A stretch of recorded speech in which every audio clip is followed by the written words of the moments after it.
Download aplikasi Bekal Islam dan kunjungi web bekalislam.com.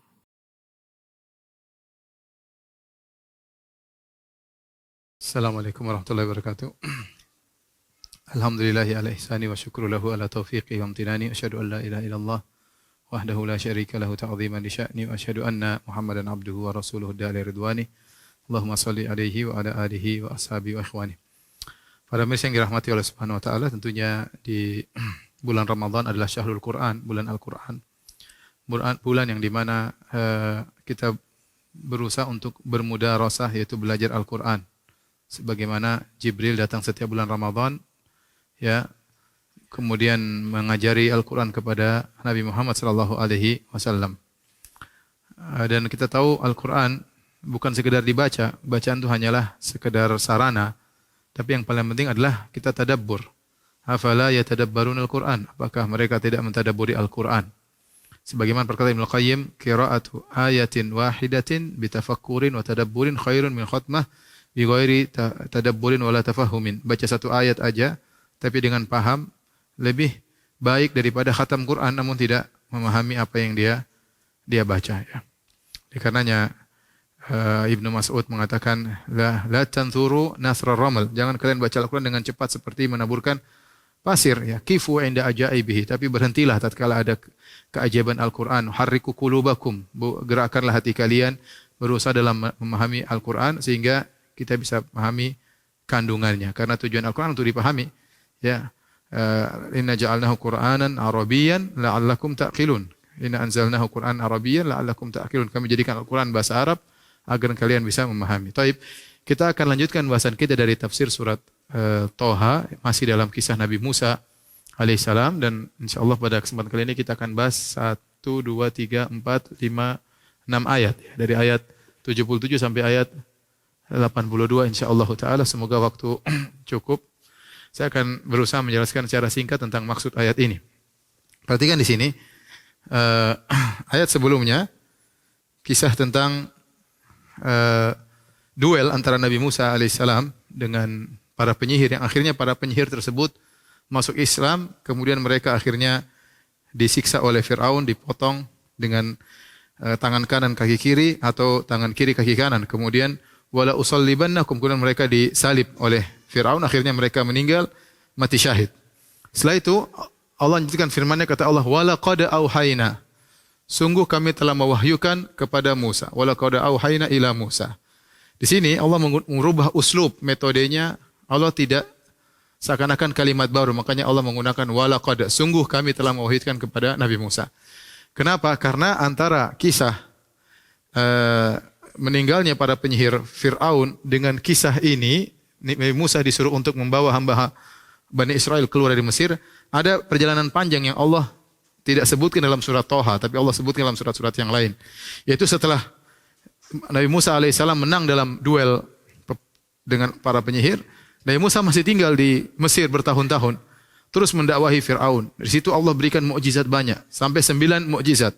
Walaqad ataina Musa tis'ata ayatin, ya, bayyinat. Sungguh kami telah berikan kepada Musa 9 mukjizat, silih berganti, seperti fa arsalna alaihimut tufana wal jarada wal kummala wad dhafadi wad dama ayatin mufassalatin fastakbaru.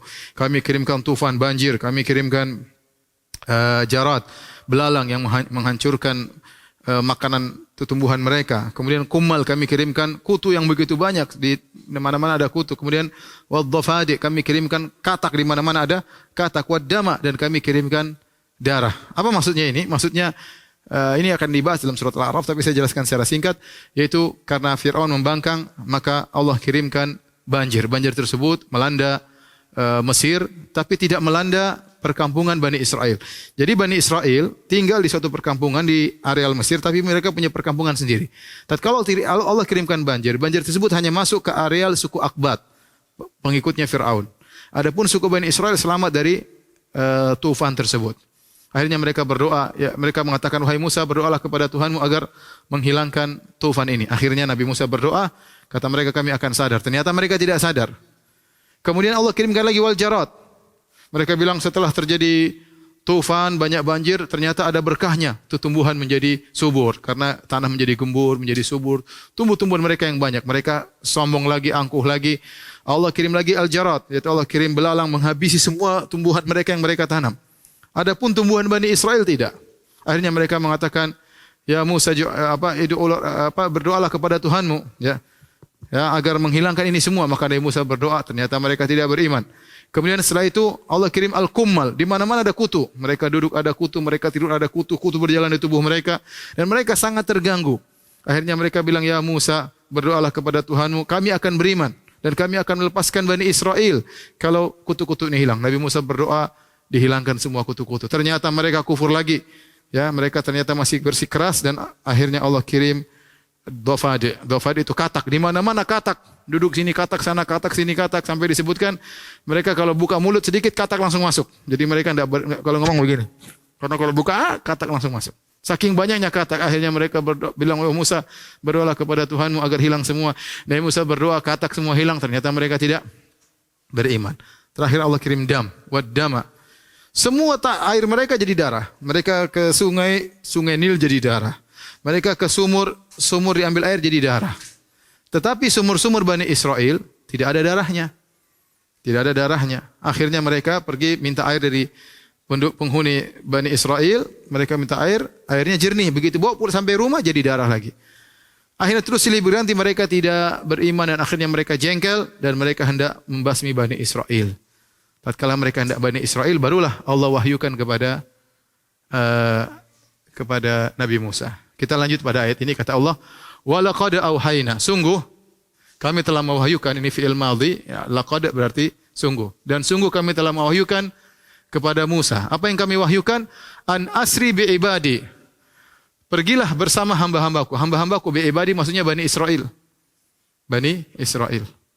Di sini Allah mengidhafahkan hamba-hamba denganku, ibadi, yaitu ibad mudhaf, ini mudhaf ilaih, yaitu pergilah membawa ini belajar nahwu lagi ya. Pergilah bawa Bani Israel hamba-hambaku. Sebagai Allah beri peringatan kepada Nabi Musa atau Allah berikan nikmat kepada Nabi Musa, Allah ingatkan bahwasanya yang kau bawa wahai Musa untuk kau bawa kabur dari Mesir adalah hamba-hambaku, bukan hamba-hambanya Fir'aun.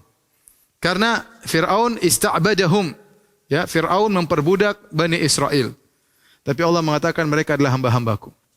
An asri, Isra, perjalanan di malam hari, ya, atau surah atau Isra, ya. Al-Isra atau As-Sura, yaitu perjalanan di malam hari. Di malam hari. An asri, ini asri fi'il amr. Pergilah berjalan dengan di malam hari. Kenapa seperti firman Allah, Subhanalladzi asra bi abdihi. Dari af'ala yuf'ilu af'il. Asra, yusri, asri. Dengan dihilangkan huruf illahnya. Tapi kenapa perjalanan di malam hari? Karena agar tidak ketahuan oleh Fir'aun. Seperti firman Allah, Subhanalladzi asra bi abdihi lailan. Maha suci Allah yang telah perjalankan hambanya Muhammad dalam Isra Mi'raj. Kapan perjalanan Nabi dalam Isra Mi'raj? Di malam hari, bukan di siang hari. Maka Isra itu safar, perjalanan tapi di malam hari. Kenapa Allah menyuruh Nabi Musa untuk malam hari? Ini mengambil sebab. Allah bisa selamatkan mereka tanpa harus berjalan di malam hari. Allah bisa langsung tewaskan Fir'aun, tapi Allah mengajarkan kepada hamba-hambanya untuk berusaha. Ya, kalau Allah tewaskan Fir'aun gampang, tinggal kun fayakun, tewas, maka tewaslah, selesai. Tapi Allah menyuruh mereka untuk belajar mengambil sebab. Maka jalan malam hari. Supaya apa? Bani Israel lagi, suku Akbat, pengikut Fir'aun lagi tidur. Tidur pulas. Mereka sudah rencana buruk. Ketahuan rencana buruk mereka, Allah beritahukan kepada Musa, suruh kabur. Maka berkumpullah Bani Israel seluruhnya. Ya, kumpul seluruhnya hamba-hamba Allah, yaitu Bani Israel. Kemudian berjalanlah mereka, kata Allah, fadrib lahum tariqan. Fadrib, pukulkanlah. Wahai Musa, ya, maka pukulkanlah untuk mereka tariqan, yaitu pukul laut, ya. Pukulkan tongkatmu ke laut.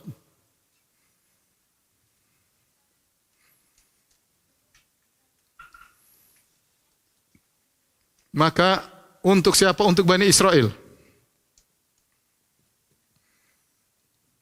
Tariqan, jalan, fil bahri, suatu jalan di laut, ya, di laut. yang kering, yabasan, kering. Ya, yabis ini, yabasan, ini adalah hal dari atau naat dari tariqan. Tariqan fil bahri yabasan. Ya, kalau kita mau i'rab, ini naat. Ini man'ut. Jadi sifat dan mausuf. Yaitu pukulkanlah di lautan dengan tongkatmu sehingga terbuka jalan yang kering di lautan. Terbukalah jalan yang kering. Ya. Tariqan fil bahri yabasan. Dan ini adalah mukjizat Nabi Musa. Kenapa? Jadi ternyata setelah Nabi Musa berjalan di malam hari, pagi-pagi Bani Israel, suku Akbat bangun, Fir'aun bangun, mereka sudah rencana buruk terhadap Bani Israel. Ternyata mereka cari-cari Bani Israel, enggak ada, satu orang pun enggak ada. Maka Fir'aun geram, kemana mereka? Mereka sudah kabur. Ya, maka Fir'aun pun mengumpulkan seluruh bala tentaranya. Innahum la syirzimatun qalilun. Mereka jumlah yang sedikit. Kita kejar mereka, kita lagi ngamuk. Maka dikumpulkan seluruh pasukannya untuk mengejar Nabi Musa. Dikejarlah, kejar. Akhirnya kedapatan. Ya. Kata Allah, falamma tara al-jam'ani qala ashabu Musa inna lamudrakun. Akhirnya, jadi Nabi Musa berjalan menuju keluar dari negeri Mesir, ternyata di situ ada Laut Merah. Ada Laut Merah. Ternyata sudah mentok di Laut Merah. Ternyata mereka kedapatan oleh pasukannya Fir'aun. Maka waktu itu pengikut Nabi Musa ada yang berkata inna lamudrakun. Sudah saling melihat. Falamma tara al-jam'ani, tatkala sudah saling melihat. Kaum Bani Israel melihat pasukan Fir'aun juga melihat Bani Israel. Kemudian kata ashabu Musa, innalah mudrakun, kita bakalan ketangkap. Kata Nabi Musa, kalla, sekali-sekali tidak. Inna ma'iya rabbi sayahdin. Allah bersamaku, kita akan diberi petunjuk. Maka Allah mengatakan, fadrib lahum tariqan. Wahai Musa, pukulkanlah tongkatmu. Allah ingin memuliakan Nabi Musa sehingga mukjizat tersebut terjadi melalui tongkatnya. Sebenarnya enggak usah pakai tongkat, Allah buka bisa. Tapi Allah ingin memuliakan Nabi Musa. Jadi Bani Israel lihat bagaimana Nabi Musa pukul tongkatnya. Ini tongkat biasa aja, tapi menjadi ajaib luar biasa karena kehendak Allah. Maka Nabi Musa pukulkan, fan falaqa fakana kullu firqin kataudil azim. Kata Allah, maka lautan tersebut terbelah. Kemudian setiap laut naik ke atas kataudil azim seperti gunung yang tinggi. Jadi air ngalir ke atas, bukan seperti rumah, seperti gunung tinggi. Air harusnya begini, tiba-tiba naik ke atas. Bahkan Ibnu Katsir rahimahullah mengatakan, lautan tersebut terbelah menjadi 12, bukan cuma satu jalan, 12 jalan. Kenapa 12 jalan? Karena Bani Israel 12 suku. Masing-masing lewat jalannya. Kemudian air suku berikutnya ada 12 lorong. Yang di mana lorong-lorong tersebut mereka mengatakan gimana suku satunya jangan-jangan tenggelam. Maka Allah bukakan lorong tersebut seperti tembus pandang, seperti jaring-jaring sehingga di antara mereka bisa saling melihat. Karena mereka butuh cepat. Kalau mereka jalannya sempit, buru-buru, khawatir kekejar Fir'aun. Maka Allah buka 12 jalan, maka mereka pun berjalan. Nah, jalan tersebut yabasan, kering. Bayangkan, seharusnya namanya kalau air laut kita keluarkan, jalan pasti becek. Pasti becek. Karena bekas air laut lama, bertahun-tahun, puluhan tahun, mungkin ratusan tahun. Tapi tiba-tiba dibongkar, kemudian kering tiba-tiba. Ya, kuasa Allah. Yabasan, kering, tidak ada airnya, tidak ada beceknya. Kata para ulama, lama walatin, tidak ada air, tidak ada beceknya sama sekali. Tiba-tiba kering. Ya, maka mereka pun berjalan. Kata Allah, la takhafu darakan. Kau tidak takut. Kau Musa tidak takut. Tidak takut. Nah, la takhafu ini apa i'rabnya? La takhafu ini ada khilaf di kalangan para ulama. Apa i'rab dari la takhafu? Ada dua pendapat. Ada yang mengatakan itu adalah sifat dari yabasan. Sifat dari yabas. Kita kan sudah punya kaidah, semua fiil yang datang setelah isim nakirah apa? Sifat. Masih ingat Abdul Muhsin? Masih ingat Iwan? Ali? Ya, semua fiil yang datang setelah isim nakirah apa? Sifat. Berarti dia sifat dari yabas. Ini pendapat pertama. Pendapat kedua dia adalah hal. Hal dari Musa. Dari Musa di fadrib. Jadi halnya jauh ya. Ini hal lari ke sini. Hal dari itu. Maksudnya apa? Kalau tafsiran pertama jelas, wahai Musa, pukulkanlah tongkatmu ke lautan, maka akan jadi kering, dan kau tidak takut, karena kau akan selamat. Tidak perlu, la takhafu darokan, darokan itu tersusul, maf'ul bih, artinya kau tidak perlu takut tersusul. Tersusul apa namanya? Fir'aun, wala takhsha, dan tidak takut tenggelam. Tidak takut tenggelam. Tidak usah khawatir wahai Musa. Kenapa jalan tersebut jalan yang kering, yang sifat jalan tersebut membuat kau tidak perlu takut untuk tersusul dan kau tidak perlu takut tenggelam. Ini berarti Allah mensifati jalan yang kering tersebut. Sehingga ini adalah na'at. Pendapat yang kedua, wala takhafu, ini adalah hal dari Musa. Artinya, pukullah wahai Musa. Waktu kau pukul enggak usah takut. Pukullah kau tongkatmu kepada lautan, kau tidak perlu takut kalau kau mukul. Kau tidak akan tenggelam, kau tidak akan tersusul. Pukul aja. Jadi hal tatkala dia mukul, kau enggak akan takut. Jadi ini beda, tapi maknanya sama mirip-mirip. Apakah sifat daripada Yabas atau hal daripada Musa? Ya. Intinya kata Allah, la takhafu darakan, kau tidak perlu takut terus oleh Bani Israel, oleh Akbat, pasukan Fir'aun, wala takhsha, dan kau tidak usah takut. Di sini kaidah dalam ilmu tafsir, di sini tidak disebutkan maf'ul bih. Takhsha, takut itu fi'il lazim atau muta'addi? Muta'addi, takut sesuatu ya. Saya si A takut apa? Ada yang ditakuti. Tetapi dalam kaidah ilmu tafsir tatkala maf'ul bih, ini ada maf'ul bihnya. Ya, maf'ul bih. Maf'ul bihi mahdzuf.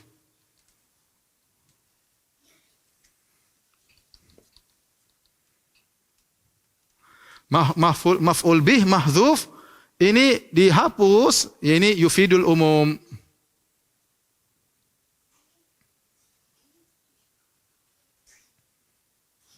Yufidul umum.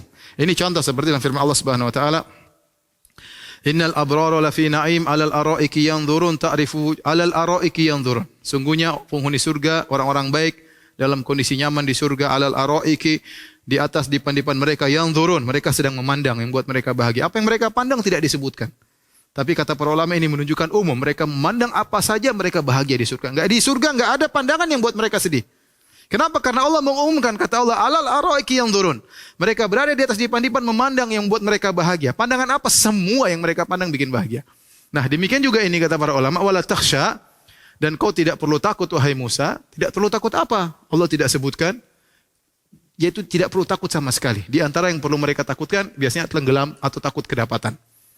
Jadi Allah mengatakan jangan kau takut tersusul dan tidak perlu takut apapun. Seakan-akan kalau kita mengartikan, wahai Musa, jangan kau takut tersusul dan jangan kau takut apapun. Ya, kalau kita mengartikan dalam bahasa kita yaitu jangan takut apapun.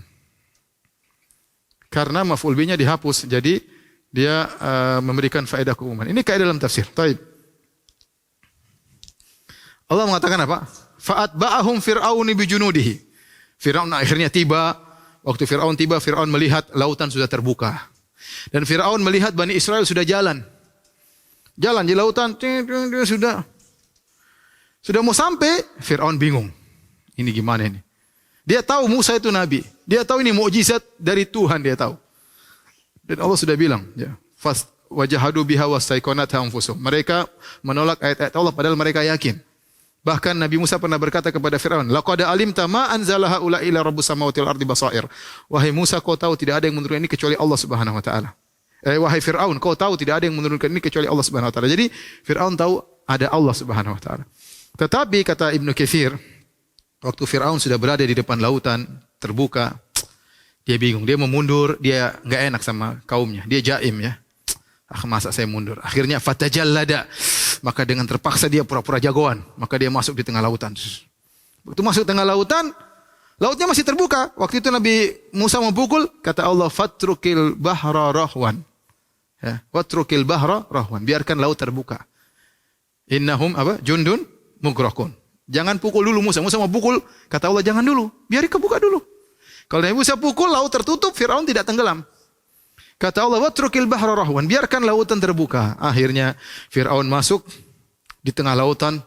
Akhirnya dia bohong lagi kaumnya. Lihat, aku Tuhan. Ini laut terbuka untukku. Ayo masuk. Akhirnya semua pada masuk. Bahlul semua ya. Masuk semua. Begitu sudah sampai ke dalam semua, baru Nabi Musa pukul lagi. Tenggelam semua. Kata Allah, Fa'atba'ahum Fir'aun. Maka Fir'aun mengikuti mereka bijunudihi dengan pasukannya seluruhnya. Faghashiyahum minal yammi ma ghashiyahum. Maka mereka tertimpa dari lautan. Al-yam maksudnya lautan. Lihat cara pentakbiran Allah. Faghashiyahum. Maka mereka tertimpa. Mereka tertutupi. Mereka ditutupi.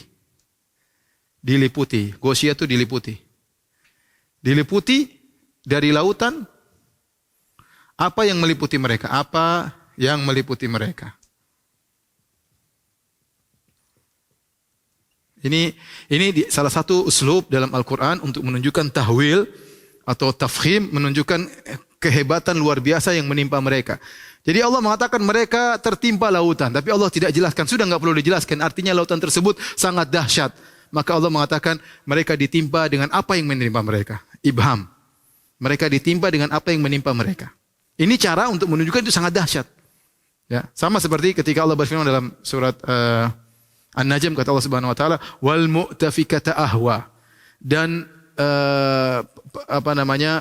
penghuni kaum Sodom, yaitu penghuni kaum Nabi Lut, penghuni negeri Sodom, dibalikan oleh Allah, ya. Wal mu'tafikata ahwa, yaitu yang Allah angkat dan Allah jatuhkan, kata Allah, faghasyaha ma ghasya. Lantas mereka ditutup dengan apa yang menutupi mereka? Allah tidak sebutkan apa, tapi itu sangat dahsyat. Ternyata mereka ditutupi dengan tanah, ditutupi dengan hujan batu yang menyala, kemudian macam-macam. Tapi Allah tidak ungkapkan, Allah hanya mengucapkan dengan mengatakan faghasyaha ma ghasya. Mereka diliput dengan apa yang meliputi mereka. Menunjukkan kedahsyatan. Sama seperti ayat ini.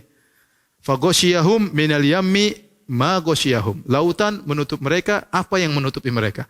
Ya seperti ini metode Allah untuk intinya menunjukkan suatu kedahsyatan yang meliputi mereka dan mereka tenggelam dalam lautan tersebut. Akhirnya tewaslah dari seluruh Fir'aun dan bala tentaranya, tewaslah dalam laut merah. Kata Allah, wa adalla fir'aunu qaumahu wa ma hada. Fir'aun telah menyesatkan kaumnya, wa ma hada, dan dia tidak memberi petunjuk. Lihat, perhatikan di sini. Allah mengatakan Fir'aun menyesatkan. Adalla dari af'ala, adlala asalnya di adalla, Fir'aunu fa'il, qaumahu maf'ul bih. Fir'aun menyesatkan kaumnya. Allah mengatakan wa ma hada, dan tidak memberi petunjuk. Apa bedanya tidak memberi petunjuk sama menyesatkan? Apa bedanya? Tidak memberi petunjuk.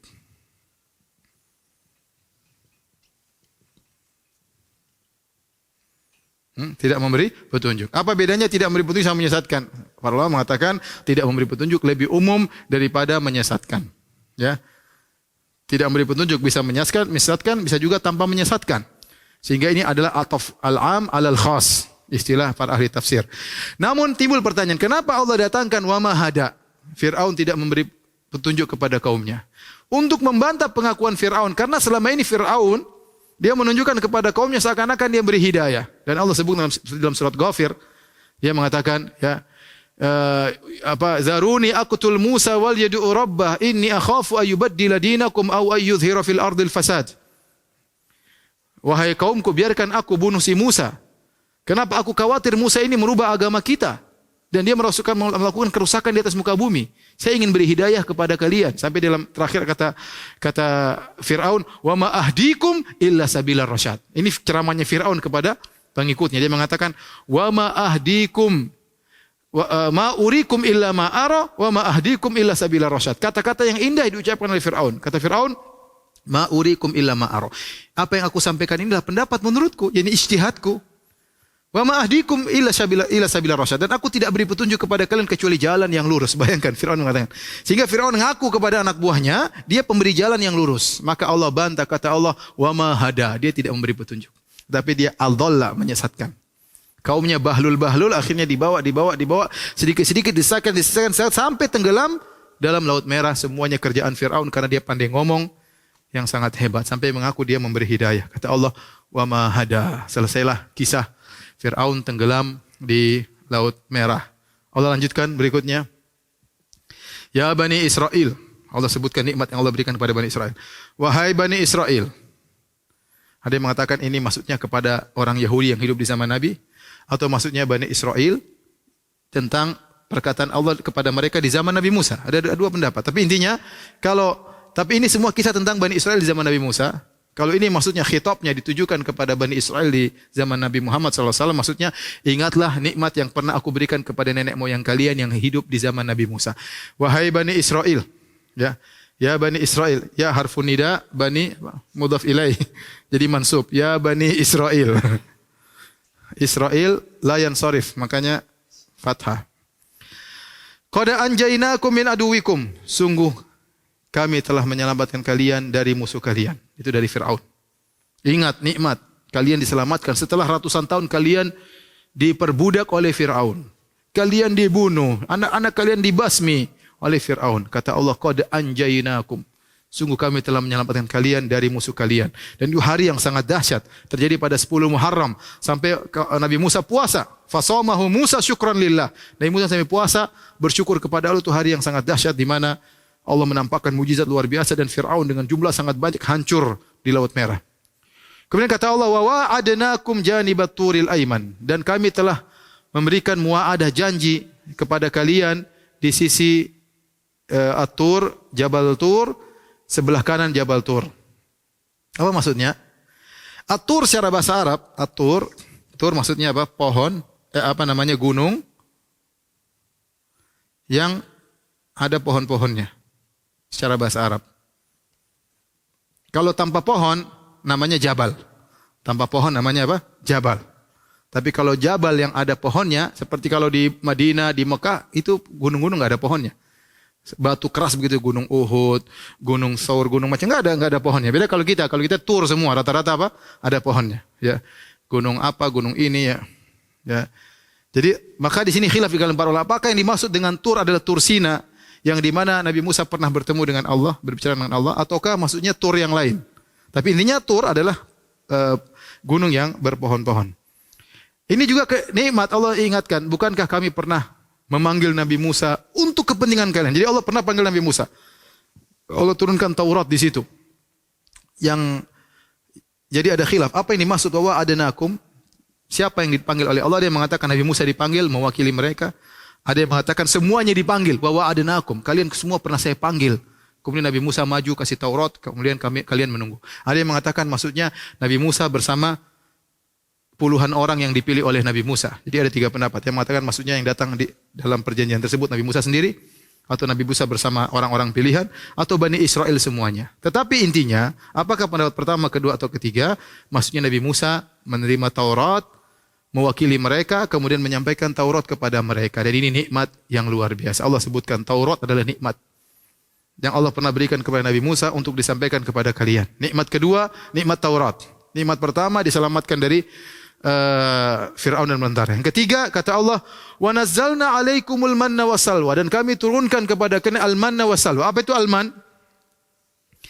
Al-man dari bahasa dari al-manana ya. Artinya adalah anugerah kalau bahasa kita. Anugerah itu adalah kenikmatan yang diperoleh tanpa letih. Diperoleh tanpa usaha, tanpa keletihan. Alman dari minan artinya anugerah, kenikmatan yang diperoleh tanpa keletihan. Ada yang mengatakan alman di sini maksudnya adalah semacam madu ya, yang turun dari langit. Yang manis, semacam madu yang turun dari langit. Pendapat yang kuat bahwasanya mereka mendapatkan manna wa salwa ini di fase tih. Fase tih itu maksudnya fase di mana mereka tersesat. Ini kisahnya panjang tatkala mereka disuruh oleh Nabi Musa untuk berjihad di Palestina, mereka tidak mau.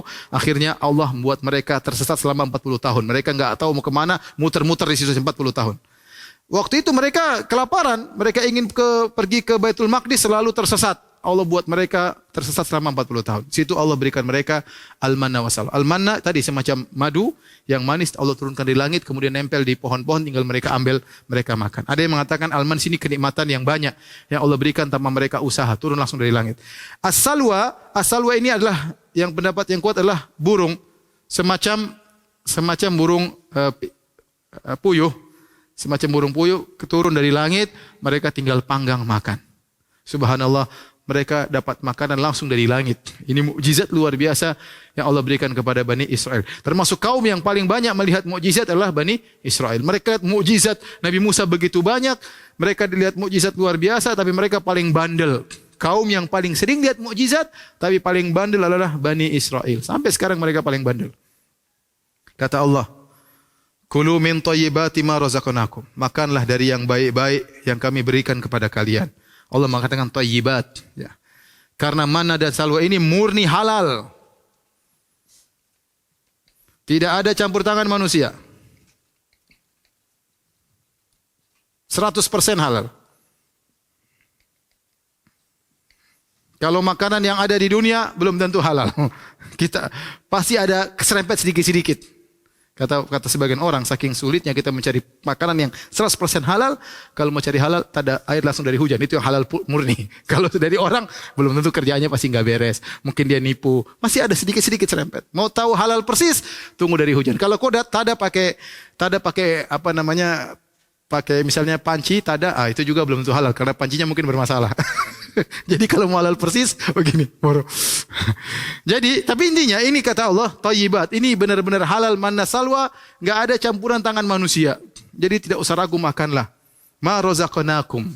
Wala tatagaw fi, dan jangan kalian berlebih-lebihan kepada rezeki yang aku berikan kepada kalian. Togo dari berlebih-lebihan, ya.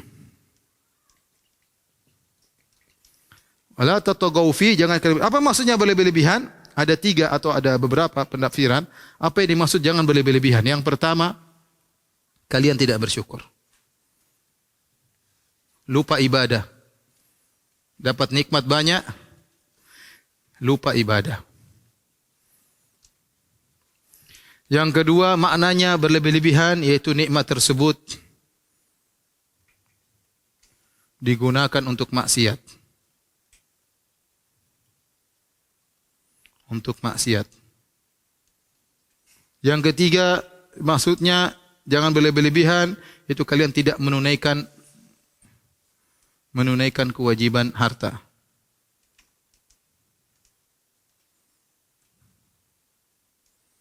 Yaitu sedekah atau yang lainnya kalian tidak berikan. Ini bentuk berlebih-lebihan. Pertama, kalau orang dikasih nikmat tidak bersyukur, tidak beribadah, berarti dia togofihi, dia berlebih-lebihan. Dia dapat nikmat banyak, enggak pernah beribadah, enggak pernah bersyukur. Kita ini aja kalau kerja, enggak usah. Kita ini taruhlah ya, kita kerja sama orang kasih kita gaji 5 bulan 10 juta aja per bulan. Kita taat sama dia. Padahal 10 juta per bulan. Apalagi kalau dikasih 20 juta per bulan taat. Sebagian orang cuma dikasih 3 juta per bulan, taatnya luar biasa. Nah, Anda dikasih nikmat oleh Allah begitu banyak, malas ini mau dilepas-lepas, ini mata harganya berapa, kemudian organ tubuh kita harganya berapa, kenikmatan udara ini berapa harganya, mata luar biasa kalau ngelihat langsung fokus, ya, tidak usah pakai fokus kamera, langsung lihat, langsung fokus, luar biasa, ya, bisa menyesuaikan tatkala di suasana agak gelap, agak ini, luar biasa ini Allah berikan kepada kita, tapi kita akan gunakan untuk maksiat, melihat yang haram, mendengar yang haram.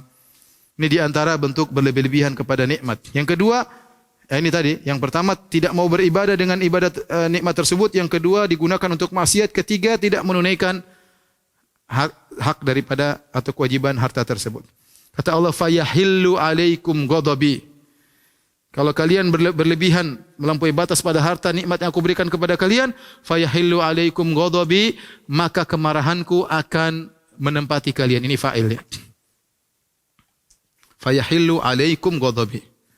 Ya, maka kemarahanku akan menimpa kalian.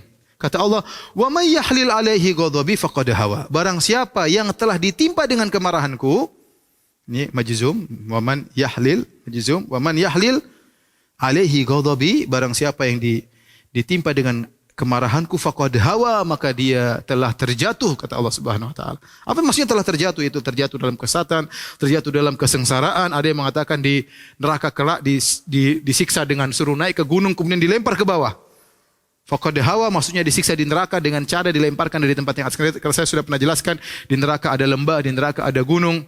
Kata Allah, sa'urhiquhu sa'uda. Aku akan menyiksanya untuk manjat gunung yang sangat panas. Ada yang disiksa dengan suruh manjat gunung di neraka, ada yang disiksa untuk dilemparkan dari tempat yang tinggi. Di neraka ada tempat tinggi, ada tempat rendah. Faqad hawa. Setelah Allah jelaskan bahaya dari tidak bersyukur kepada Allah, Allah akhiri dengan firman-Nya, wa inni laghaffarul liman taba. Tetapi ingat, aku ini sangat pemberi maaf. Inni laghaffarun, ya khabar inna, inni laghaffarun. Kepada siapa? Aku sangat memberi maaf kepada siapa? Liman taba. Artinya kalau kalian melanggar, ternyata kalian kurang beribadah, ternyata kalian menggunakan nikmat yang aku berikan untuk maksiat, ternyata kalian tidak menunaikan kewajiban harta. Namun kalau kalian bertobat, aku mohon ampun. Wa amana, bertobat, beriman, wa amila salihan, syaratnya banyak. Aku memaafkan kepada siapa yang bertobat, yang beriman, yang beramal soleh. Perhatikan terakhir sini, tsumma tada, kemudian dia mendapat hidayah. Allah kasih perkataan tsumma tada.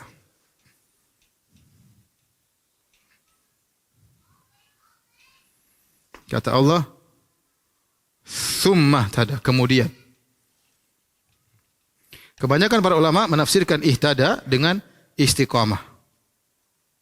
Istiqamah. Kenapa Allah tidak mengatakan wahtada? Kenapa Allah tidak menggunakan waw? Dibahas oleh para ulama. Allah tidak sembarang. Kenapa Allah tidak mengatakan sungguh aku ini memberi maaf kepada orang yang bertobat dan, ini pakai dan beriman dan beramal soleh dan istiqamah. Kenapa Allah tidak menggunakan dan? Kenapa Allah pakai summa? Kata para ulama, summa asalnya adalah menunjukkan adanya tarakhi, adanya perbedaan jarak waktu. Sudah kita jelaskan bahwasanya dalam bahasa Arab ada kata ganti atau kata gandeng, ya, kata gandeng ada wa, ada fa, ada summa. Ada 3. Apa bedanya? Kalau wa sekedar mengumpulkan, kalau fa ada tertib tetapi tidak ada jarak. Telah datang Muhammad fa Khalid, yaitu Muhammad datang langsung Khalid datang. Tapi kalau saya bilang telah datang Muhammad summa Khalid, berarti antara Muhammad dan Khalid ada jarak. Ada jarak. Ya. Tapi ini bukan jarak waktu, bukan berarti ini bukan jarak waktu. Ini asalnya digunakan untuk jarak waktu, tapi bukan berarti kalau kita artikan jarak waktu apa artinya? Aku memberi ampun kepada orang yang bertobat dan beriman dan beramal soleh, kemudian istiqomahnya belakangan. Bukan demikian. Namun ternyata summa ini digunakan untuk jarak derajat. Ini maksudnya adalah jarak derajat. Apa maksudnya para pemirsa? Maksudnya istiqomah ini derajatnya tinggi. Lebih tinggi daripada sekedar bertobat, beriman dan beramal soleh. Istiqomah ini berat. Dia memiliki derajat yang tinggi. Karena orang bertahan sampai meninggal dunia, sampai husnul khatimah, dia butuh istiqomah dan dia derajatnya tinggi. Maka bukan orang yang hebat, orang yang hanya beriman, beramal soleh, tapi dia bisa istiqomah. Itulah wali-wali Allah Subhanahu wa taala, terutama di zaman sekarang. Demikian para mirsa yang dirahmati Allah Subhanahu wa taala, kajian kita. Insyaallah kita lanjutkan lagi pada kesempatan berikutnya dari tafsir surat Thaha. Insyaallah pada pertemuan berikutnya kita akan sebut kisah Samiri. Kisah Samiri bersama Nabi Musa. Wabillahi taufiq wal hidayah. Assalamualaikum warahmatullahi wabarakatuh.